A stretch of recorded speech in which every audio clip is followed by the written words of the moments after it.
할렐루야, 성경신학 채널입니다. 오늘은 이스라엘 출애굽 광야 여정 14번째 진친 장소인 림마에 대해서 알아보도록 하겠습니다. 광야 루트는 계속해서 말씀드렸던 것처럼 현재는 사우디아라비아에 있는 그 미디안 땅 곧 타북에서 내려서 차로 한 2-3시간 올라가면은 그 미디안 땅이 나옵니다. 그래서 사우디아라비아 북부에 있는 이 진짜 신의 광야, 신의 산이 이스라엘 백성들이 모세의 인도를 받아서 지난 3,500년 전에 실제로 출애굽해서 걸었던 40년의 그런 광야 여정의 실제 장소가 되겠습니다. 여러분들이 이 사진을 계속해서 보고 있는데 지금도 그대로 3,500년 전의 모습 그대로 그 출애굽기 19장에서 그 하나님이 불이 내려와서 시내산 정상을 끌리게 하시죠. 그 불탄 자국, 그리고 왼쪽이 불탄 자국 그대로 있죠. 오른쪽으로 호렙산 쭉 연결되어서 호렙산 쪽은 끌리지 않았어요. 그래서 곳곳에서 성경에 있었던 그 출애굽기 주로 19장부터 24장에 나오는 그런 사건들이 그대로 여기 곳곳에 여기 화살표 표시한 그 사건별로 잘 정리된 것을 볼 수가 있습니다. 이거 제가 정리한 것은 아니고 벌써 누가 먼저 이렇게 잘 정리를 해 놓았더라고요. 이것이 실제적으로 성경에서 있었던 팩트가 이렇게 잘 정리가 된 것입니다. 지난번 여정이 13번째 하세롯이었죠. 하세롯. 숫자 13은 수비학적으로도 배반의 수다. 그렇게 제가 설명드렸죠. 그래서 옛날에 그 공포 영화도 보면은 하필이면 왜 13일입니까? 13일에 금요일이란 그런 그 뭡니까? 주로 악한 영들이 그 역사하는 그런 그 날짜가 있었죠. 숫자가 또 요일이 그래서 영화로도 나오고요. 그런 기억을 합니다. 아니나 다를까 성경에서도 보니까 하나님께서도 이 숫자를 사용하시는 곧 이 수비학을 사용하시기 때문에 이 각 그 숫자마다 또 이스라엘 출애굽 각 진영마다 그런 숫자적으로 나타나는 또 그 지명에 나타나는 그런 특별한 사건과 또 그런 메시지들이 있습니다. 그래서 13번째 진이었던 이 하세롯에서 이제 그 모세를 대적했던 곧 모세 누이인 미리암과 또 형인 아론이 모세를 대적했던 곧 배반했던 그 사건들이 민수기 12장을 중심으로 그렇게 있었던 것을 제가 소개해 드렸죠. 그래서 하세롯 곧 하체롯이라 그러죠. 베하체롯, 하세롯 곧 이것은 그 히브리어로 둘러싸다는 그런 뜻이 있습니다. 동사로 하체롯 둘러싸다. 그리고 또 이 울타리 뭐 이런 뜻이 있습니다. 그다음에 둘러싸인 한 그 어떤 특별한 장소, 공간 이런 의미에서 뭐 뜰이라든가 또 마당, 뭐 쫓겨는 마당, 또 촌, 성읍, 마을, 뜰 안, 또 뭐 궁정 이런 여러 가지 뜻이 있는데 어쨌거나 그 어떤 그 컨셉은 이 둘러싸는 것, 둘러싸여 있는 곳. 그러니까 어떤 그 둘러싸다는 것은 어떤 그 뭡니까 이게 목장도 이렇게 둘러싸는 것처럼 어떤 경계선이 있다는 것이죠. 어떤 경계가 있다는 거죠. 그래서 이 경계를 벗어나면 안 된다. 곧 영계에도 질서가 있는데 영적 질서 곧 하나님께서 하나님의 권위를 부여하셔서 세운 그 모세에는 그 특별한 지도자였지 않습니까? 비록 혈육적으로는 뭐 이 모세가 가장 나이 어린 동생이었지만은 그러나 영계에서는 이 형 동생 누나 동생이 아니고 이 영계에서는 이 지도자입니다. 지도자 권위자입니다. 그래서 특별한 하나님의 종을 이 아론과 미리암이 뭐 핑계는 구스 여인을 취한 것 때문에 뭐 그럴 수 있냐.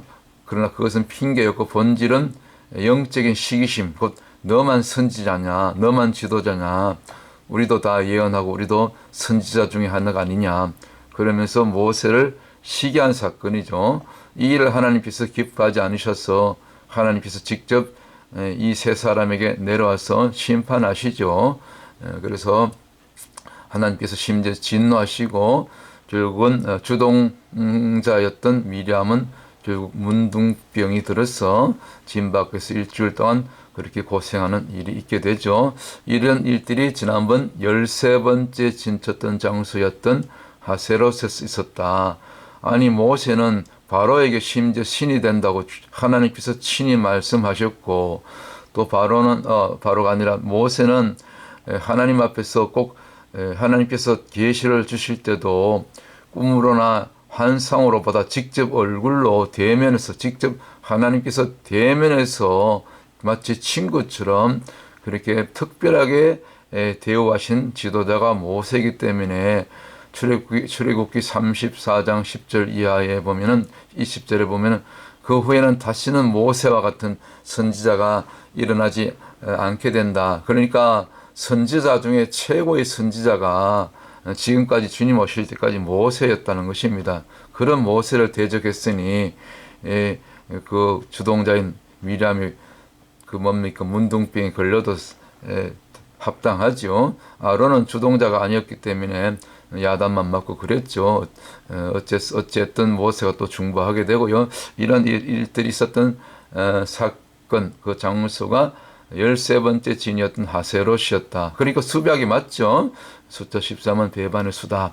자 이제 하세롯을 뒤로 하고 다시 광야 여정 오늘 그 14번째 진이 되는 림마에 대해서 알아보겠는데 물론 또 림마 다음에는 15번째 림몬 페레츠라고 있어요. 충돌한 성류라는 그런 뜻인데 성류가 어디 바닥이라든가 뭐 돌에 바위에 충돌하게 되면은 깨어지죠. 박살이 나죠.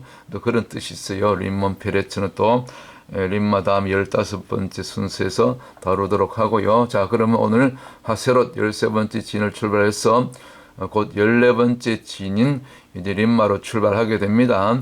하세롯은 정확한 그 위치라든가 그런 지도를 제가 뭐 이렇게 조회하고 이렇게 찾아봐도 외국 사이트를 다 들어가 봐도 정확하게 여기다 뭐 현재 지명으로 남아 있는 것도 아니고 뭐 그 정확하게는 자료가 없더라고요.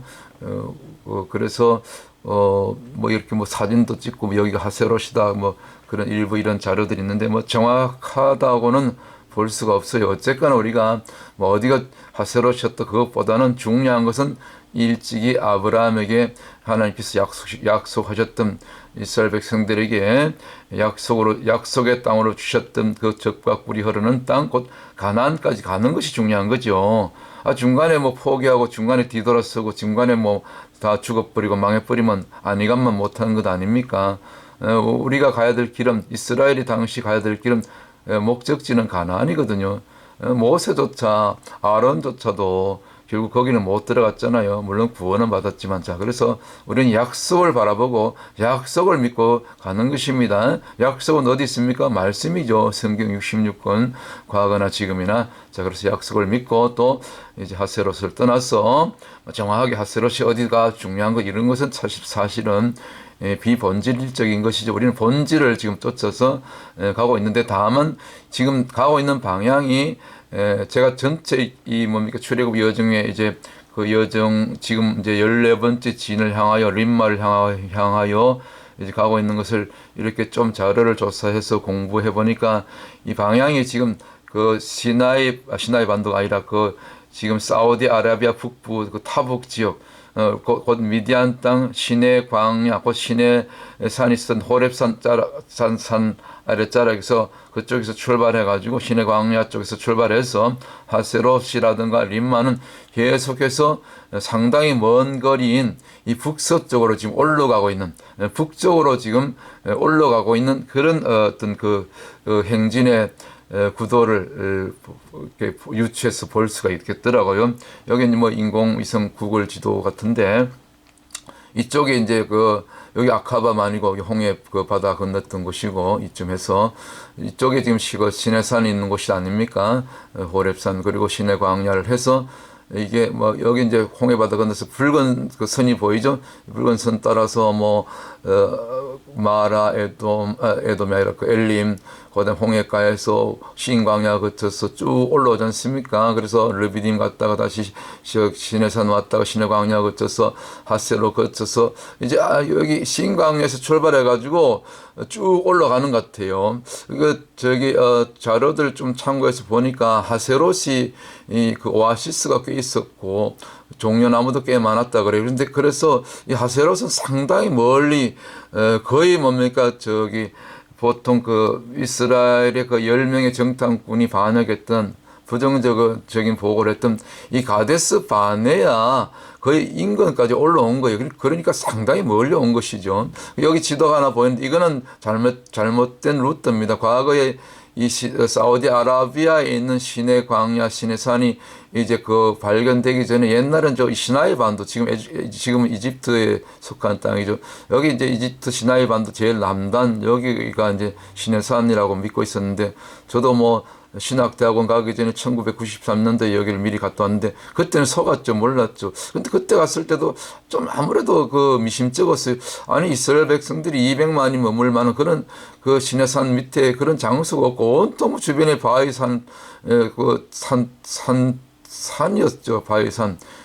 그 계곡이고 머물 만한 이스라엘 백성들이 진칠 만한 그런 넓은 장소가 없었어요, 사실. 그래서 좀 이상하다 했는데 아니나 다를까 여기는 잘못된 루트로 그렇게 알려졌던 것이죠. 그래서 과거에는 여기 시내산 이쯤인데 과거에 잘못 알려졌던 그 시내산은 이렇게 쭉 올라간 것으로 시나이 반도를 이렇게 쭉 북쪽으로 행진한 걸로 그렇게 알고 있는데 이건 잘못된 루트입니다. 지금은 저 다음 지도가 나오는데 이 그 가운데서 올라간 것이 아니고 바로 이쪽이 사우디아라비아 북쪽이죠. 미디안 땅. 이쪽에서 이렇게 올라가서 이렇게 그 아카바만 이거 북쪽 그 끝에서 지나서 이렇게 약간 비스듬히 좌회전했죠. 좌회전. 그러니까 북서 방향으로 해서 여기 뭡니까? 여기가 지금 그 까만 점 있는 데가 가데스 바네아라는 곳이죠. 여기는 굉장히 유다 땅이랑 이스라엘 땅이랑 이미 굉장히 가까운 곳이지요. 인접한 지역이죠. 조금 더 자세한 지도가 여기 나오는데 바로 이것이 여기 라오즈 산이라고 되어 있는 데가 여기 시내산이거든요. 진짜 시내산. 여기 시내광야 이쯤에서 여기 리비딤도 있고 여기서 출발해 가지고 바로 쭉 올라가서 거의 이제 그 성경에 보면 그 신명기 1장에 보면 여기서 이 시내 광야를 출발해 가지고 물론 다음 그 하세롯을 거쳐서 가는데 여기 가데스 바네아 곧 이 반역했던 장소까지 10하루길이라 그랬어요. 그러니까 10하루길을 쉬지 않고 쭉 가면 여기 이쯤 오게 되는 거죠. 물론 이제 이건 화살표가 잘 안 꺾여져 가지고 제가 이 컴퓨터 실력이 좋지 않아서 약간 이렇게 곡선으로 이렇게 휘어서 갔다고 보죠.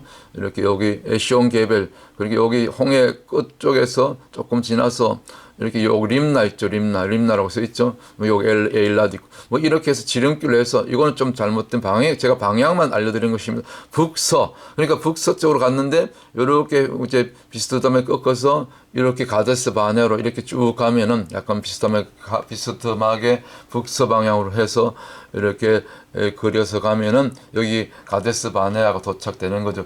거기까지가 여기서 10하루길이라 그랬어요. 뭐 열심히 가면 10하루길이면 능히 갈 수 있는 거리죠. 그리고 이제 오늘 림마 가기 전에 이제 그 지난번 13번째 진쳤던 장소가 그 아론과 미리암이 모세를 대적했던 장소가 이제 그 하세롯이었죠. 그러니까 하세롯도 이미 상당히 가데스 바네아의 이 근처까지 상당히 그 가까이 온 거죠. 그리고 림마 역시 이 가데스 바네아. 그 사실은 가데스 바네아가 곧 림마와 거의 같은 어떤 경계선상이다. 뭐 이렇게 지금 볼 수가 있는 것입니다. 볼 수가 있는 것이죠. 그래서 사실은 이 약속의 땅이 이제 여기 위쪽이 이스라엘이고 여기 뭐 암몬, 모압, 에돔 이렇게 지경 아닙니까? 그다음에 지금 현재 요르단, 페트라도 있고 이쯤. 그래서 이스라엘 백성들이 여기서 시내 광야에서 출발해 가지고 이제 그 오늘 림마하고 가데스 바네아까지 와서 거기서 반역하다가 거기 왔을 때가 한 대략 출애굽에서 한 1년 한 4개월 5개월쯤 된 시간이니까 뭐 채 1년 6개월이 지나지 않은 때니까 여기서 징계받고 남은 40년이니까 광야 40년이니까 남은 38년 6개월 정도를 계속해서 여기서 계속 뺑뺑 도는 거예요. 다시 홍해가로 쫓겨나가지고 홍해가로 돌쳐서 홍해가로 다시 쫓겨 보낸다는 그런 말씀이 있어요. 신명기 1장 어딘가 보면 나오죠. 그래서 요 가데스 바네아 곧 이스라엘 약속의 땅까지 거의 근처까지 가서 여기까지 가서 거기서 그 부정적인 그 보고를 하는 바람에 부정적인 그 말을 하는 바람에 그것이 그 말이 하나님의 귀에 들린대로 내가 그대로 시행하리라. 그 민수기 14장 28절 말씀대로 그렇게 해서 거기서 징계받고 남은 38년 거의 6개월을 여기서 이 지도에서 보면 여기 붉은 선들이 있죠. 이렇게 여기서 계속해서 뺑뺑 도는 겁니다. 여기서 38년 6개월을 여기 저 홍해가 있죠. 그 엘람이죠. 거기서 계속해서 요 주변을 뺑뺑 돌았던 거죠. 그리고 가데스 바네아에서 쫓겨났다가 다시 나중에 결국 광야 끝에 가면은 이제 가나안 들어가기 얼마쯤 전에 다시 가데스 바네아를 거치게 되죠. 그래서 가데스 바네아에서 사실은 가장 미안합니다. 가장 오래 머문 그런 장소가 이렇게 토탈해서 다 합쳐서 가장 오래 머문 기간이 가데스 바네아다. 그렇게 얘기를 하고 있습니다. 사실은 여기가 이제 바로 여기 뭐 가까운 곳에 블레셋 땅이고 신광야 그리고 여기 에돔 모압 암몬 여기 뭐 여기가 사해 바다니까 그리고 조금 올라가면 요단강 거의 그 이스라엘 약속의 땅과 인접한 장소죠. 여기까지 와가지고 불과 여기 이제 3일이면 들어갈 길인데 이 가데스 바네아에서부터 여기까지 와서 여기서 반역하는 바람에 하루가 1년이 돼서 저들이 반역한 그 뭡니까 정탐 일수에 따라서 하루가 1년이 돼서 40년이 돼서 그때부터 고생하게 되지 않습니까? 바로 그 장소가 사실은 오늘 14번째 지명의 이름은 림마지만은 림마는 베어 리트마죠. 여기 보면 베트 레쉬 머리죠. 요거는 타우 혹은 타브 십자가 맴 혹은 해 혹은 헤이 이게 베어 리트마입니다. 리트마 그 라탐에서 왔죠. 동사 라탐 여기 림마입니다. 림마. 그러니까 이 림마가 사실은 어디 있냐면은 이 가데스 바네아와 거의 같은 이렇게 크게 보면 넓게 보면 같은 지역이죠. 가데스 바네아라는 지명도 있지만 사실 여기까지 온 겁니다. 여기 거의 근처까지 온 겁니다. 림마. 혹은 지난번에 그 뭡니까 하세롯도 마찬가지죠. 이렇게 거의 약속의 땅 근처까지 와서 림마가 이제 여기 앞에 보면 이런 것이 이제 그 로뎀 나무인데 림마의 뜻이 또 그 명사라면 로뎀 나무예요. 그래서 제가 미리 설명드렸던 것처럼 바로 여기 림마에서 곧 가데스 바네아와 그 같은 지역이죠. 사실은 가데스 성경에서는 보통 가데스 바네아에서 10명의 정탐꾼을 보냈다고 했는데 사실 이 지역이 곧 림마인 겁니다. 림마. 그게 그거예요. 가데스 바네아가 곧 림마라고 벌죠. 크게 보면은 여기서 이제 12명의 정탐꾼을 보냈다가 40일 동안 이제 정탐하고 돌아왔을 때 뭐 다 아는 얘기니까 10명은 그중에서 10명은 또 부정적인 보고 땅은 좋은데 땅은 참 좋은데 옥토인데 거기까지는 맞았어요. 틀린 얘기 아닌데 저 군대들이 그 아낙 자손들과 그다음에 뭡니까 철병거들 그다음에 그 거인들이 있었어. 거인족들이 있어서 우리는 저들에 비하면 메뚜기밖에 안 돼서 도저히 우리가 이길 수 없다. 그래서 이게 그 원망 아주 밤새 원망하고 밤새 통곡하면서 그렇게 원망했다 그래요. 그러나 그 중에서 12명 가운데 믿음의 용사였던 여호수아와 갈렙만큼은 그렇지 않아. 땅도 좋고 비록 저들이 군대가 우리보다 강하고 철병거가 있고 비록 아낙 자손 곧 거인족이 있더라도 우리가 능히 저들을 우리가 이길 수 있다. 이 부정적인 보고 있던 사람들은 자신들을 갖다가 메뚜기로 했지만은 아니야. 저들은 우리 밥이야. 그래서 여기서 두 가지 신학이 나오게 되죠. 우리가 여담으로. 그래서 목사님들이 부흥사들 설교할 때 그러죠. 10명의 부정적인 보고를 했던 사람들은 메뚜기 신학이고, 메뚜기 신학은 메뚜기처럼 잡혀서 뭡니까? 우리 어렸을 때 그 우리 메뚜기 가을에 잡아가지고 맛있게 볶아 먹었거든요. 아주 건강식이에요. 아주 그거 좋아요. 그 메뚜기 먹었다 얘기하니까 사람들이 놀라더라고요. 서울 출신들 그런 걸 어떻게 먹냐고. 제 집사람도 어떻게 메뚜기를 먹냐 그런데 아주 맛있어요. 고소하고 아주 건강식이에요. 시골에서는.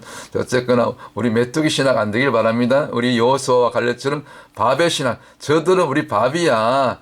말 안 들어도 되잖아요. 그래서 내 말이 너희 말이 내 귀에 들린 대로 내가 시행하리라. 할렐루야. 이것이 민수기 14장 28절 말씀이 아닙니까? 이거 다 아는 내용이고 어쨌거나 다 림마 오늘 정리하면 림마가 원어적으로 아까 들었죠. 베어 리트마. 그런데 동사람은 라탐에서 왔다 그래요. 라탐. 제가 다 사전에서 또 찾아보고 하긴 했는데 뜻이 안 좋아요. 명사를 쓸 때는 림마가 로뎀나무 이런 것이 로뎀나무에 꼭 쌀이나무 같아. 우리 한국에서 토종 쌀이나무하고는 좀 다른데 이 광야에서 보는 이 쌀이나무가 로뎀나무거든. 사실은 또 이렇게 좀 키가 작은 것도 있고 저 멀리서 보면 이거는 저 시띠나무 같고요. 좀 키가 크기도 하고 그래요. 많이 자란 것은 무성하게 자라는데 꼭 이걸 묶어가지고 쌀이를 그 쌀이처럼 대쌀이 있고 옛날에 그 시골에 보면 그 마당 쓸 때 대쌀이로 빗자루를 만들잖아요. 그 쌀입이라고 해가지고 묶으면 되거든요. 그러니까 이 림마가 동사람을 라탐에서 왔는데 붙잡아 매는 거예요. 뜻이 묶다, 붙잡아 매다, 붙이다, 매이다 뭐 이런 뜻이 있어요. 그러니까 이 림마의 그 의미대로 원어대로 뜻대로 여기 묶이는 겁니다. 무려 여기까지 오기가 한 1년 숫곳에서 출발해가지고 1년 한 4개월, 5개월 정도 지난 때니까 그 나머지 한 38년 6개월이 아직 남았죠. 그러니까 얼추해서 나머지 38년 6개월이 결국 물론 림마 한 것이 아니지만 거기서부터 계속해서 제가 아까 설명드렸던 것처럼 뺑뺑 도는 거요. 계속 방황하는 거요. 하나님께서 일부러 우리 속된 말을 막 잡아 돌리시는 거죠. 잡아 돌리는 거죠. 그래서 우리가 말을 조심해야 되는 것입니다. 바로 남은 38년 6개월 동안 징계받은 장소, 처분받은 장소, 다시 광야길로 되돌아갔던 장소, 다시 홍해길로 돌쳐서 왔던 길로 다시 뒤로 돌아가게 하신 것입니다. 하나님께서 징벌로, 징계로, 연단으로. 그래서 그 남은 기간 곧 38년 한 6개월 정도 조금 더 있는데 남은 기간 동안 방황했던, 그래서 계속해서 고생하며 연단받았던 그 기간, 그리고 그렇게 처분받은 장소가 몇 번째? 바로 14번째 장소였던 림마였더라. 사실은 14번째는 수비학적으로는 1 플러스 4니까 5죠. 성령 숫자. 그래서 원래는 거룩해야 될 숫자예요. 거룩해야 될 장소. 그래서 아까 그 가데스 바네아라고 했는데 제가 설명드렸죠. 요 가데스 바네아고 림마 그리고 그 전에 하세로 다 인근 지역이라고 보면 돼요. 여기서 결국 징계받고 오늘 14번째 림마에서 징계받고 여기서 다시 돌쳐서 뒤로 돌아가 해가지고 다시 이 홍해가로 해가지고 다시 홍해까지 온 겁니다. 그래서 여기 엘람이 아니라 엘라시죠. 여기 주변을 뭐 에시온게벌 여기 지금 에시온게벌 여기서 계속해서 이 뭡니까 뭐 이게 요르단 나중에 들어갈 때는 에돔 암몬 이렇게 거쳐서 가는데 하여튼 여기 주변을 여기 뭡니까 에시온게벌 주변 여기 그 홍해가 주변 그리고 여기 뭡니까 이 가데스 바네아 다시 나중에 올라가게 되는데 하여튼 이 주변을 여기서 맴도는 겁니다. 남은 뭡니까 38년 6개월 동안 그 얘기를 하고 있는 거죠. 그래서 여기서 가데스 바네가 여기죠. 요 왼쪽에 어디 뭡니까? 요쯤이죠. 여기서 이제 징계받고 여기네. 왼쪽 아래 여기 가데스 바네아죠. 여기서 징계받고 다시 거꾸로 돌아서 다시 왔던 길로 돌아서 하여튼 대충 이 주변을 모압 밑으로 에돔 이게 요르단 지경 포함해서 하여튼 이 또 사우디 북부에서 이쪽 이 지금 이 붉은 선 있는 쪽 이 뭡니까 이 경계선을 여기서 이렇게 계속해서 남은 38년을 돌다가 다시 나중에 이쪽으로 다시 가데스 바네아를 거쳐서 이제 에돔 뭐 이렇게 모압 쪽으로 해서 결국 나중에 요단강을 건너서 가나안에 들어가게 되죠. 그렇게 보시면 됩니다. 결국 중요한 것은 이 로뎀 나무가 이제 그 아까 보셨죠 그림에 이게 로뎀 나무예요. 그 쌀이 나무 같죠. 요건 나무가 좀 큰데 이 나무가 이렇게 이게 많이 큰 나무도 있고 요렇게 좀 작은 것도 있는데 작은 것 이런 걸 묶어서 잘라서 빗자루로 이렇게 만들죠. 결국 빗자루를 쓰려면 마당을 쓰려면 묶어야죠. 끈으로 묶어야죠. 이스라엘 백성들이 꼭 이렇게 쌀입이 대쌀이 만들 때 그렇게 묶어서 마당을 쓸고 험한 일에 굳은 일에 이렇게 또 청소도구로 쓰였던 것처럼 이스라엘이 영적으로 이제 하나님한테 이렇게 부정적인 그런 원망하다가 이렇게 하나님께 붙들려서 혼난 장소, 묶인 장소가 바로 이 림마다. 똑같은 나무인데, 똑같은 로뎀 나무인데, 누구는, 우리 알잘라는 엘리야는 이렇게 로뎀 나무에서 이렇게, 물론 비록 도망자였지만, 이세벨을 피해서 도망가는 신세였지만 그래도 어쨌거나 여기서 로뎀 나무 그늘 아래서 쉼을 얻었잖아요. 천사가 나타나서 고기 뭡니까 식물도 갖다 줬잖아요. 물도 마시게 하고 떡도 주고 그래서 이 힘을 얻고 다시 저기 뭡니까 우리가 늘 지금 공부하고 있는 호렙산 밑에 있는 엘리야 동굴까지 도망을 가죠. 멀리도 갔어요. 그러나 때로는 또 이렇게 도망가는 과정에서 우리가 참 인생 여정 가운데서 이렇게 쉼을 얻게 되는 장소가 로뎀 나무인데 이 로뎀 나무가 이스라엘 쪽에서는 아까 반역하다가 부정적인 그런 언어로 원망하다가 그렇게 붙들리는 하나님께 징계받는 장소가 된 거죠. 똑같은 로뎀 나무인데 이왕이면 우리는 쉼을 얻는 나그네 인생에서 우리 인생의 여정 신앙 여정에서 그늘이 되고 쉼을 얻고 때로는 천사가 물병과 시원한 물병과 또 때로는 고기라든가 떡을 갖다 주는 그런 로뎀 나무가 되면 얼마나 좋습니까? 똑같은 로뎀 나무인데 그래서 사실 이 가데스 바네아 지금 애굽을 탈출하여 가장 오래 이스라엘이 머문 오아시스의 하나였다. 그 하세롯도 사실은 오아시스였다 그래요. 그래서 종려나무도 많았고 아까 그 사진 보셨죠? 그래서 어쨌거나 이 광야길 우리 저와 여러분도 이스라엘 백성들이 걸어갔던 그 인생 여정 광야 여정 사실은 이 시대에 저와 여러분 남은 인생 이제 얼마나 남았는지 남았을지 모르지만 뭐 주님만 아시죠. 우리가 주님 앞에 갈 때까지 이 광야길 그리고 광야 여정 또 이스라엘 백성들이 그 광야 여정 42진영을 걸어가는 것과 똑같은 것입니다. 그래서 우리가 이제 남은 여생 또 남은 여정, 또 이스라엘 백성들에 비하면 이 광야 여정 같은 곳인데, 우리가 어디에 묶여야 됩니까?